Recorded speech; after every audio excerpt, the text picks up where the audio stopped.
Baik, Assalamualaikum warahmatullahi wabarakatuh. Perkenalkan, nama saya Mutoljena. Saya dari kelas Biologi C dengan NIM 60300119026. Baik, pada video kali ini saya akan membahas materi tentang sterilisasi yang telah dibawakan oleh Bapak Dr. Mashuri Masri, SSI, MKes, pada pertemuan mikrobiologi umum sebelumnya. Baik, langsung saja. Apa sih itu sterilisasi? Nah, sterilisasi ini merupakan pembebasan suatu benda dari semua organisme-organisme yang hidup, termasuk bakteri dan sporanya, baik secara kimiawi ataupun secara fisika. Pembebasan suatu benda dari semua organisme-organisme yang hidup artinya untuk menghindari kontaminan. Artinya, jika kita akan melakukan praktikum, nah sebelum menggunakan alat-alat praktikum tersebut, maka dilakukan pensterilisasian alat yang bertujuan untuk menghilangkan mikroorganisme atau bakteri yang ada pada alat tersebut. Sehingga ketika pengambilan sampel pada praktikum, sampel tersebut tidak akan terkontaminasi oleh mikroorganisme atau benda asing yang ada pada alat tersebut karena telah dilakukan pensterilisasian sebelum digunakan alat tersebut. Kemudian sterilisasi ini dapat dilakukan secara kimiawi, artinya dapat dengan menggunakan beberapa cairan seperti alkohol. Kemudian untuk secara fisikanya lebih ke penggunaan alat tertentu seperti oven yang digunakan untuk sterilisasi dengan pemanasan. Baik, adapun contoh sterilisasi secara kimia yaitu menggunakan etil alkohol pada tangan sebelum pengambilan spesimen dari penderita. Contohnya itu ketika kita akan mengambil suatu spesimen dari pasien atau penderita, maka hal yang pertama yang dilakukan yaitu mensterilisasikan tangan menggunakan etil alkohol. Mengapa? Karena pada tangan terdapat mikroorganisme yang tidak terlihat sehingga ketika mengambil spesimen bisa saja spesimen tersebut akan terkontaminasi dengan mikroorganisme yang ada pada tangan kita. Makanya sebelum pengambilan spesimen maka dilakukan pensterilisasian menggunakan etil alkohol. Kemudian untuk contoh secara fisikanya, dengan panas kering menggunakan oven yang temperaturnya 160 sampai 170 derajat Celcius.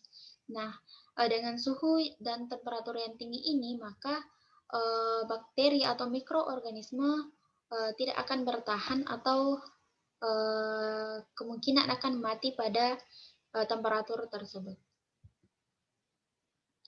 Kemudian selanjutnya yaitu tata nama zat kimia. Contohnya yaitu germisida. Nah, germisida ini merupakan zat yang dapat membunuh kuman. Jika kita perhatikan, tata nama zat kimia ini berakhiran dengan kata ida.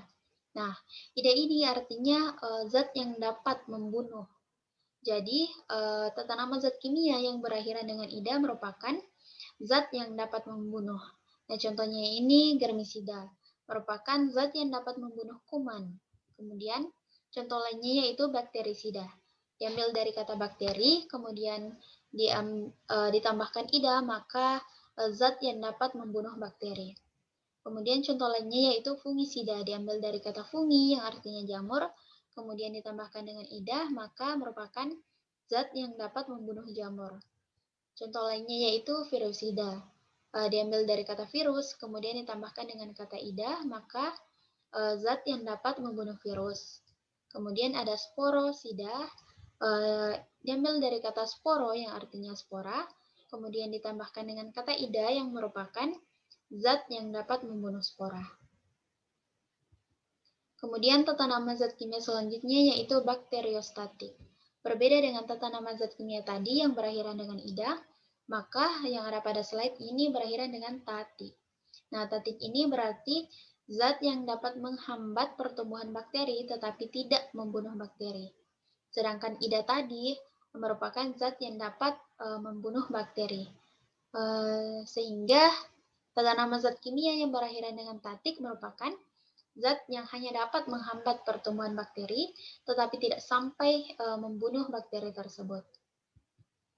Kemudian contoh lainnya yaitu ada fungiostatik, diambil dari kata fungio yang artinya jamur, kemudian ditambahkan tatik, maka zat yang dapat menghambat pertumbuhan jamur, tetapi tidak membunuh jamur. Kemudian contoh lainnya yaitu viriostatik, diambil dari kata virio yang artinya virus, kemudian ditambahkan dengan kata statik, maka merupakan zat yang dapat menghambat pertumbuhan virus, tetapi tidak membunuh virus. Selanjutnya yaitu bentuk sterilisasi, yaitu bentuk disinfeksi. Nah, disinfeksi ini merupakan proses sterilisasi pada benda mati, misalnya pada alat-alat lab, cawan Petri, Erlenmeyer, lantai ruangan, meja operasi, dan lain-lain yang berhubungan dengan benda mati. Maka proses pensterilisasiannya dengan disinfeksi. Kemudian disinfektan merupakan zat kimia yang digunakan pada proses disinfeksi. Jadi desinfeksi ini merupakan proses pensterilisasiannya, kemudian untuk mensterilisasikannya digunakan zat kimia yang disebut dengan disinfektan. Nah, ini merupakan gambar contoh disinfektan, yaitu zat kimia yang digunakan pada proses disinfeksi. Kemudian bentuk sterilisasi yang kedua yaitu antisepsis. Antisepsis ini merupakan proses sterilisasi pada jaringan hidup. Berbeda dengan disinfektan tadi merupakan sterilisasi pada jaringan mati, sedangkan antisepsis ini merupakan sterilisasi pada jaringan hidup. Nah, antisepsis ini merupakan proses sterilisasi yang dapat menghalangi terjadinya infeksi, tidak toksik terhadap jaringan hidup sehingga dapat digunakan untuk jaringan hidup.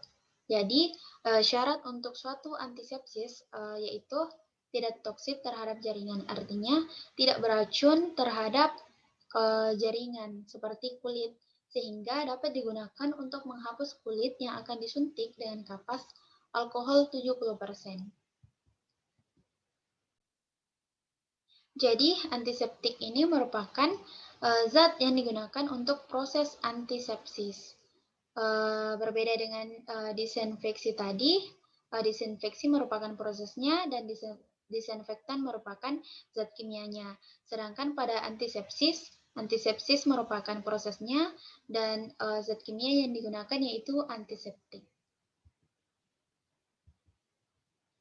Kemudian pada sterilisasi juga sangat diperhatikan yaitu waktunya. Nah, waktu ini merupakan suatu variabel yang penting dalam destruksi mikroorganisme dengan cara fisika ataupun kimia. Adalah penting bahwa zat yang digunakan membunuh bakteri itu diberi waktu yang secukupnya. Lamanya waktu yang digunakan akan tergantung pada jumlah populasi awal dari bakteri. Artinya, semakin kotor alat tersebut, maka populasi bakteri juga semakin banyak, sehingga waktu yang digunakan atau waktu yang dibutuhkan untuk sterilisasinya membutuhkan waktu yang cukup lama. Kemudian cara-cara sterilisasi dan disinfeksi. Yang pertama dengan pembersihan, kemudian dengan menggunakan sinar matahari, sinar ultraviolet, sinar X, dan sinar gamma. Kemudian ada pendinginan dan pemanasan. Baik, yang pertama yaitu pembersihan. Pembersihan dengan mencuci alat-alat lab dengan air mengalir, kemudian sterilisasi awal pada alat yang dibilas dengan air yang mengalir.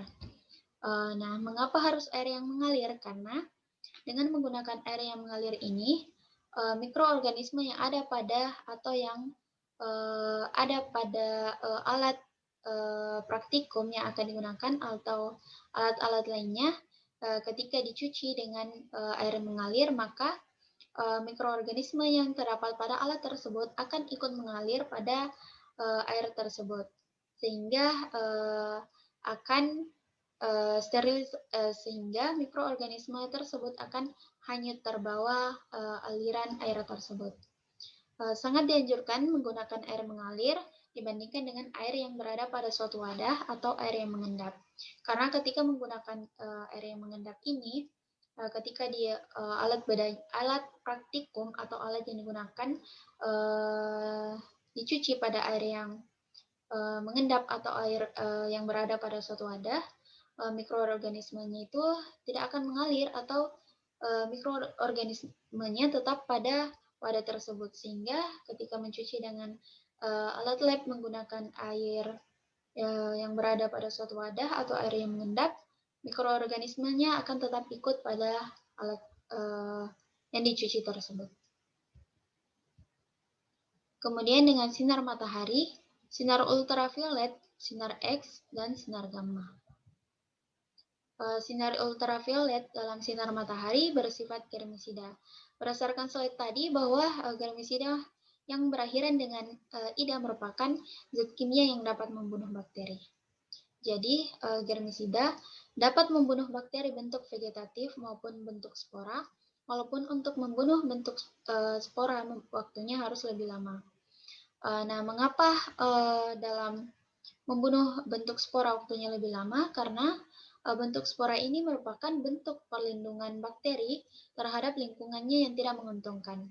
Jadi, berbeda dengan bakteri bentuk vegetatif, bentuk vegetatif merupakan bakteri yang tidak mempunyai tameng atau alat pelindung pada bakteri tersebut, sehingga mudah untuk dibunuh. Sedangkan pada bentuk spora ini merupakan bakteri yang mengeluarkan bentuk sporanya pada keadaan yang tidak menguntungkan. Jadi, bentuk spora ini merupakan perlindungan pada bakteri, sehingga untuk membunuhnya membutuhkan waktu yang lebih lama dan dibandingkan dengan bakteri vegetatif. Kemudian, contoh pengaplikasian sinar ultraviolet ini yaitu dengan menjemur pakaian dan tempat tidur. Karena menjemur pakaian tempat tidur sangat penting untuk membunuh mikroba patogen. Dengan menggunakan dengan sedikitnya atau dengan intensitas cahaya yang sedikit pada ketika menjemur pakaian atau tempat tidur, maka akan menyebabkan bau apek. Nah, bau apek ini disebabkan karena beberapa bakteri tidak mati. Beberapa di antaranya mati yang dalam bentuk vegetatif. Sedangkan untuk bakteri yang bentuknya spora masih melekat pada pakaian tersebut atau tempat tidur tersebut yang menyebabkan terjadinya bau apek pada pakaian atau pada tempat tidur. Kemudian, sinar X dan sinar gamma dapat membunuh mikroba karena merusak DNA dan menyebabkan ionisasi komponen sel lainnya. Nah, komponen sel lainnya ini berupa organel-organel yang ada dalam sel bakteri, misalnya mitokondria dan lisosom dan sebagainya. Sedangkan di sini dikatakan menyebabkan ionisasi, karena organel-organel pada bakteri ini memiliki muatan atau bermuatan listrik, sehingga sinar X dan sinar gamma akan merusak kombinasi dari proton dan elektron organel tersebut dengan mengubahnya menjadi positif. Dari positif ke positif semua atau dari negatif ke negatif semua, sehingga tidak terjadi keseimbangan antara proton dan elektron, sehingga organel tersebut akan rusak. Kemudian, radiasi dengan sinar X dan sinar gamma sering digunakan untuk sterilisasi benda-benda yang tidak tahan suhu tinggi. Misalnya alat lab yang terbuat dari plastik, pompa suntik dari plastik, obat-obatan, dan alat operasi. Jadi, misal sterilisasi pada benda, misalnya pada yang terbuat dari plastik atau yang tidak tahan dengan suhu tinggi, maka pensterilisasinya menggunakan radiasi dengan sinar X dan sinar gamma. Karena jika menggunakan suhu tinggi, maka alat lab tersebut yang terbuat dari plastik bisa saja rusak, sehingga untuk sterilisasinya digunakan radiasi dengan sinar X dan sinar gamma. Kemudian arah pendinginan. Suhu rendah menyebabkan pertumbuhan dan perkembangan mikroba tertentu terhenti. Beberapa mikroorganisme yang jika pada suhu rendah pertumbuhan dan perkembangannya itu akan terhenti, sehingga bisa saja mikroba tersebut akan mati karena tidak tahan, karena terhambat pertumbuhan dan perkembangannya pada suhu yang rendah. Sehingga cara ini dapat digunakan untuk mengawetkan bahan makanan yang mudah membusuk, misalnya daging. Nah, daging ini tidak akan membusuk karena bakteri tersebut tidak merombak daging tersebut, karena bakteri ini tidak tahan dengan suhu rendah, sehingga akan terhambat pergerakannya, akan terhambat pertumbuhannya dan perkembangannya, sehingga tidak dapat merombak daging tersebut.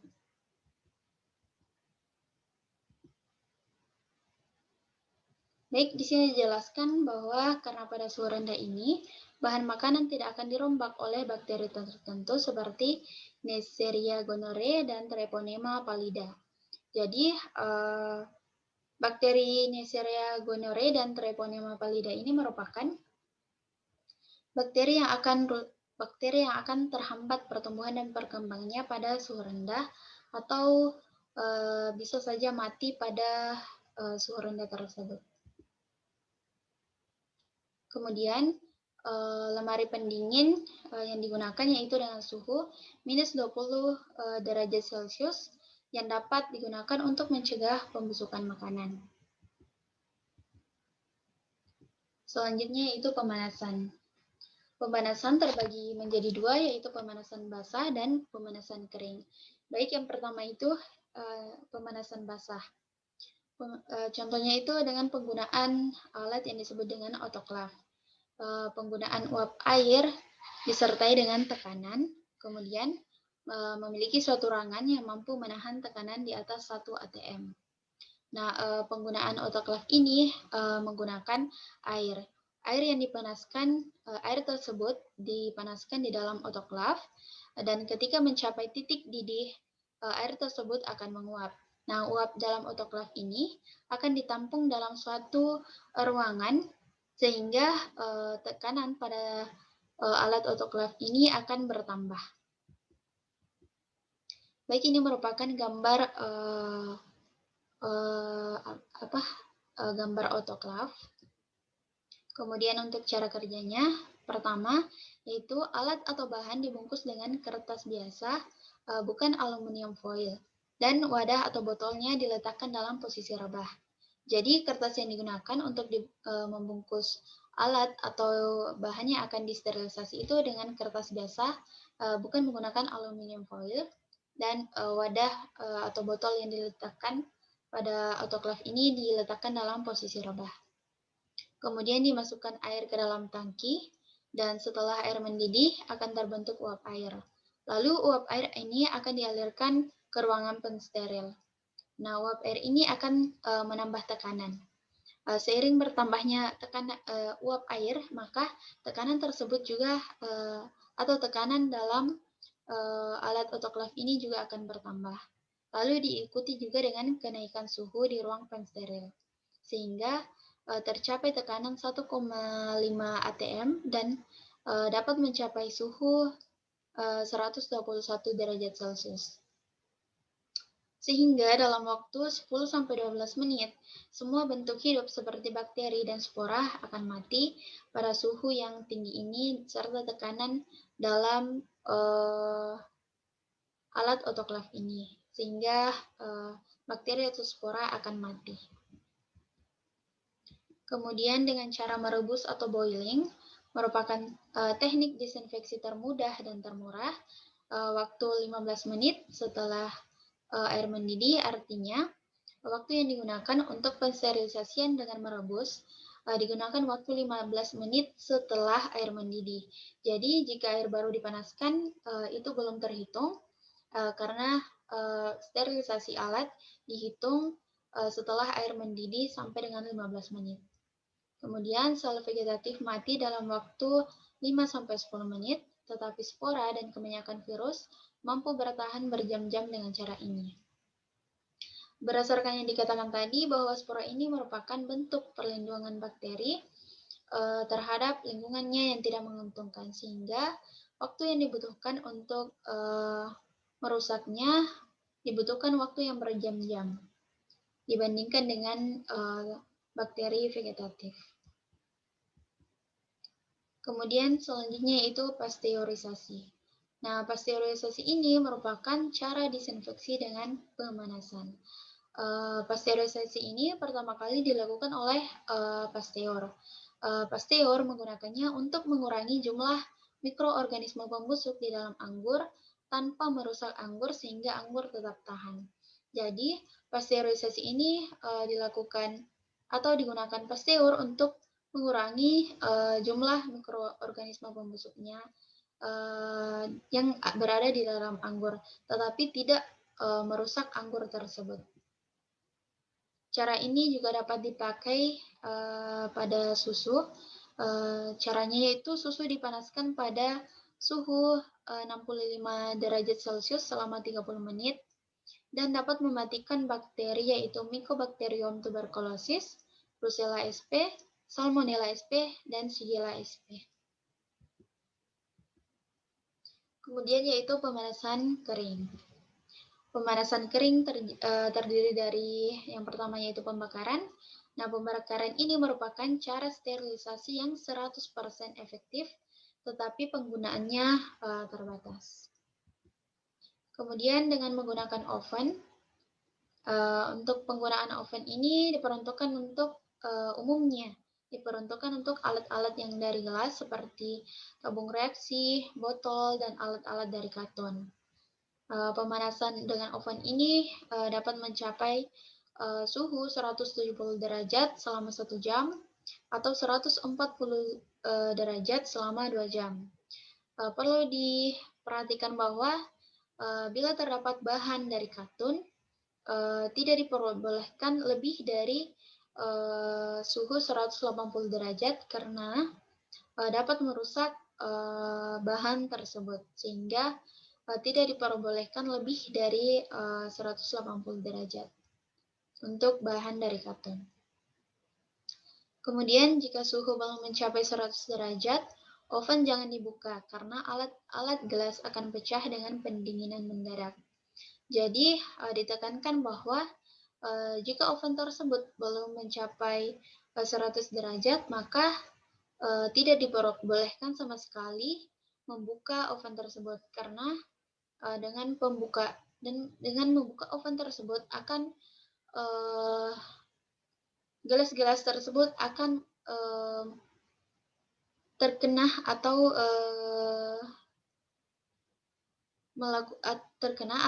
terjadinya pendinginan mendadak yang akan memecahkan gelas tersebut. Kemudian ada pengeringan. Nah, pengeringan ini akan menyebabkan larutan di sekeliling mikroba menjadi hipertonis. Nah, hipertonis ini akan menyebabkan air akan keluar dari sel mikroba, sehingga sel mikroba ini akan mati. Kemudian gangguan tekanan osmotik akan diperhebat bila ditambahkan garam dan bumbu-bumbu seperti pada pembuatan ikan asin atau dendeng. Tapi cara ini bukan merupakan tindakan sterilisasi, melainkan pengawetan. Karena dengan pengeringan ini hanya akan menyebabkan berhentinya pertumbuhan dan perkembangbiakan mikroba. Jadi pengeringan ini lebih ke pengawetan, bukan sterilisasi, karena dikatakan bahwa pengeringan ini hanya menyebabkan berhentinya pertumbuhan dan perkembangbiakan bakteri, tidak sampai membunuh mikroba tersebut atau bakteri tersebut. Beberapa bakteri yang akan segera mati karena pengeringan misalnya pada Neisseria gonorrhoeae dan Neisseria meningitis. Sedangkan untuk bakteri yang dapat tahan sampai berminggu-minggu, contohnya yaitu Streptococcus pyogenes dan Mycobacterium tuberculosis. Kemudian yang terakhir yaitu penyaringan. Nah, untuk membuat steril cairan atau larutan yang termolabil atau termolabil mudah rusak karena pemanasan, seperti serum, enzim, atau antibiotik, maka dilakukan penyaringan. Contoh filternya yaitu antara lain filter Zeitz terbuat dari asbes dan filter Berkevel dibuat dari diatomea dan filter Chamberlain dibuat dari porselin. Jadi penyaringan ini dikhususkan untuk pensterilan cairan atau larutan yang termolabil.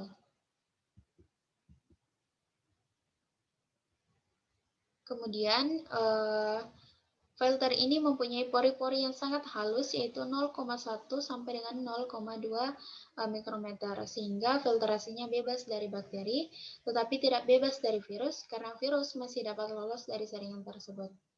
Jadi, jika kita akan menyaring seperti halnya pada sampel serum, maka sampel serum tersebut akan, jika dilakukan penyaringan, akan terpisah dari bakterinya karena karena penyaringannya ini mempunyai pori-pori yang sangat halus 0,1 sampai dengan 0,2 mikrometer.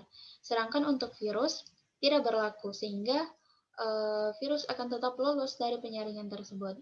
Mengapa demikian? Karena virus ini memiliki ukuran yang jauh lebih kecil daripada filter penyaringan ini. Ukuran virus ini yaitu ukurannya berada pada satuan nanometer, yaitu 1 mm per 10 pangkat 6, sehingga virus akan tetap lolos dari sterilisasi dengan penyaringan ini.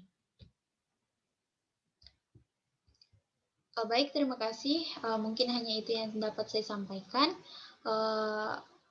Mohon maaf apabila masih terdapat banyak kesalahan dan masih banyak kekurangan. Saya akhiri. Wassalamualaikum warahmatullahi wabarakatuh. Terima kasih.